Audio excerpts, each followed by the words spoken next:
একের পর এক, একটার পর একটা নাজ নেয়ামত আল্লাহ দিতেই থাকবে। আল্লাহ বললেন ওয়ালাকুম ফিহা মা তাশতাহি আনফুসুকুম ওয়ালাকুম ফিহা মা তাদউন নুজুলাম মিন গফুরির রহিম। তোমাদের মনে যেটা চাইবে সবটাই জান্নাতে রেখে দিয়েছে কে? দুনিয়ার বুকে আমাদের আনন্দ উল্লাস, আমাদের সুখ স্বাচ্ছন্দ্য নষ্ট করে দেয় তিনটা জিনিস। একটা আওয়াজ করে উত্তর দিতে হবে, কয়টা জিনিস? এক হচ্ছে অসুস্থতা। আমরা যদি অসুস্থ হয়ে পড়ি তাহলে দুনিয়ার স্বাদ আল্লাহ তারা আমাদের গ্রহণ করতে মনে চায় না, ঠিক কিনা? সুস্থ থাকলে সবকিছু খুব ভালো লাগে, নাম্বার ওয়ান। নাম্বার টু হচ্ছে বার্ধক্য। যারা যুবক তারাই আসলে পৃথিবীর সব নাজ নেয়ামত বেশি ভোগ করতে পারে। বার্ধক্যের করাল গ্রাসে যখন কেউ আক্রান্ত হয়ে যায়, বয়সের ভারে যখন নুজ্জ হয়ে যায়, সে কি যুবকদের মতো পৃথিবীকে ভোগ করতে পারে? কথা বলেন। তিন নাম্বার হচ্ছে মৃত্যু, the death. The most certain thing in our life is death, but the most uncertain thing in our life is the time of death. আমাদের জীবনের সবচেয়ে সুনিশ্চিত বিষয় হচ্ছে মরণ, আর সবচেয়ে অনিশ্চিত বিষয় হচ্ছে মরণের সময়। আমরা সবাই জানি যে আমরা এই দুনিয়া থেকে বিদায় নিব, আমরা মরবো, ঠিক কিনা? এটা আমরা জানি না? জানি, কিন্তু আমরা কবে মরবো এটা কি কেউ জানি? চিল্লায় বলেন। তাহলে এই তিনটা জিনিস দুনিয়াতে আমাদের সুখ স্বাচ্ছন্দ্য স্বাদ আল্লাহকে নষ্ট করে দেয়। আল্লাহ বলবেন এই তিনটা জিনিস যেহেতু তোমাদের সুখকে নষ্ট করে, জান্নাত থেকে এই তিনটা জিনিসকে আমি আল্লাহ আউট করে দিলাম। এক ফেরেশতা এসে ঘোষণা দিবে, ইউনাদি মুনাদিন ইয়া আহলাল জান্নাহ, জান্নাতীরা শোনো শোনো, ইন্না লাকুম আন তাসিহু ফালা তাসকামু আবাদা। জান্নাতের ভেতর আজীবন তোমরা সুস্থ থাকবা, জান্নাতের ভেতর কেউ তোমরা অসুস্থ হবে না। ওয়া ইন্না লাকুম আন তাশুব্বু ফালা তাহরামু আবাদা। জান্নাতের ভেতর সবাই যুবক থাকবা, কেউ আর বৃদ্ধ হবে না। ওয়া ইন্না লাকুম আন তাহইয়াউ ফালা তামুতু আবাদা। জান্নাতের ভেতর আজীবন তোমরা বেঁচে থাকবা, আর তোমাদের মরণ হবে না। অসুস্থতা নাই, বার্ধক্য নাই, মরণ নাই, খালি আছে আরাম। খালি কি? আর সুখ স্বাচ্ছন্দ্য, ঠিক কিনা? আবার বিষ্ণু বললেন আহলুল জান্নাতি জুরদা ওয়া মুরদা ওয়া আবনাউ 30 ওয়া 30। জান্নাতে যারা ঢুকবে সবাই হবে জুরদা মুরদা, মানে দাড়ি থাকবে না, মোজ থাকবে না, গায়ে কোনো পশম থাকবে না।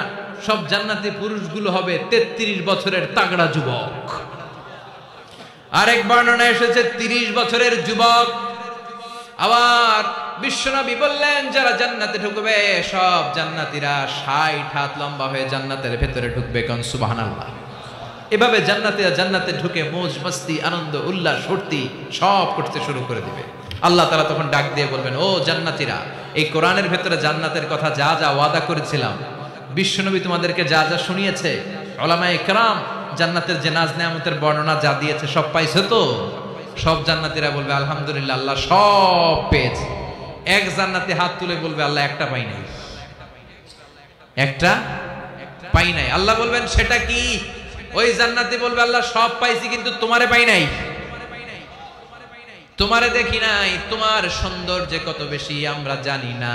দুনিয়া সুন্দর, মানুষ সুন্দর, আসমান সুন্দর, জামিন সুন্দর, সুন্দরে সুন্দরে পাল্লা, জানি না কত সুন্দর তুমি আল্লাহ, জানি না কত সুন্দর তুমি আল্লাহ, ঠিক কিনা?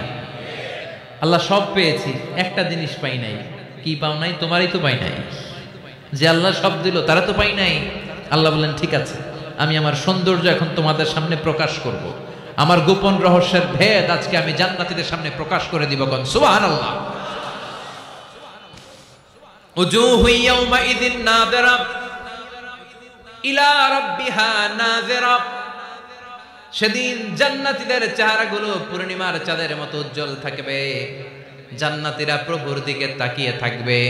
বিশ্বনবী বললেন ইন্নাকুম সাতারাউনা রাব্বাকুম আয়ানান কামা তারাউনা হাযাল কামার। নিশ্চয়ই তোমরা জান্নাতের ভেতরে তোমাদের রবকে সচক্ষে চাক্ষুষ তোমাদের দুটি চোখ দিয়ে দেখবে, যেমনি আজকের পূর্ণিমার রাতে চাঁদটাকে তোমরা দেখতে পাও। এই চাঁদের দিকে তাকালে চাঁদের সৌন্দর্য যেমনি দেখো, সেদিন চাক্ষুষ দুটি চোখ দিয়ে তোমরা আল্লাহ তাআলার সৌন্দর্য দেখবে। কোন সুবহানাল্লাহ। রব্বুল আলামিন বিশাল জান্নাতের ভেতরে এক কনফারেন্সের আয়োজন করবেন। বিশাল কনফারেন্স হলের ভেতরে আল্লাহ তাআলা ওনার গোপন রহস্যের প্রকাশ করে দিবেন, নিজের সৌন্দর্য জান্নাতীদের কাছে প্রকাশ করবে। লক্ষ লক্ষ নবীরা বসবে ওই কনফারেন্স রুমে, সবার সামনে থাকবে বিশ্বনবীর সিংহাসন। পড়েন সুবহানাল্লাহ। বিশ্বনবীর পরে বসবে অন্যান্য নবীরা, তারপরে সালিহিনরা, সিদ্দিকিনরা, শুহাদারা, তারপরে সব মুমিন বান্দারা। আপনারাও সেদিন থাকবেন ইনশাআল্লাহ। পড়েন। আমরা সেই কনফারেন্স রুমে না থাকলে কনফারেন্স জমবে? কথা কন। আমাদের থাকাই লাগবে, যে কোনো মূল্যে কনফারেন্স রুমে আমরা ঢুকবো। চিল্লায় বলেন ঠিক কিনা? আল্লাহ তাআলা 70,000 নূরের পর্দার কথা আমরা বলি, এই বর্ণনাটা সহি না। হিজাব মিন ওয়ারাইল হিজাব, পর্দার অন্তরাল থেকে, আসলে পর্দা যে কয়টা আল্লাহই জানে। ওই পর্দার অন্তরাল থেকে এবার আল্লাহ তাআলা কনফারেন্স রুমের সামনে এসে নিজের সৌন্দর্যের প্রকাশ ঘটাবেন। তিনি যে কেমন আমরা জানি না। লাইসা কামিসলিহি শাই, লাইসা কামিসলিহি শাই, কোনো কিছু তার মতো নয়, তিনি তার মতো। সুবহানাল্লাহ। পড়েন।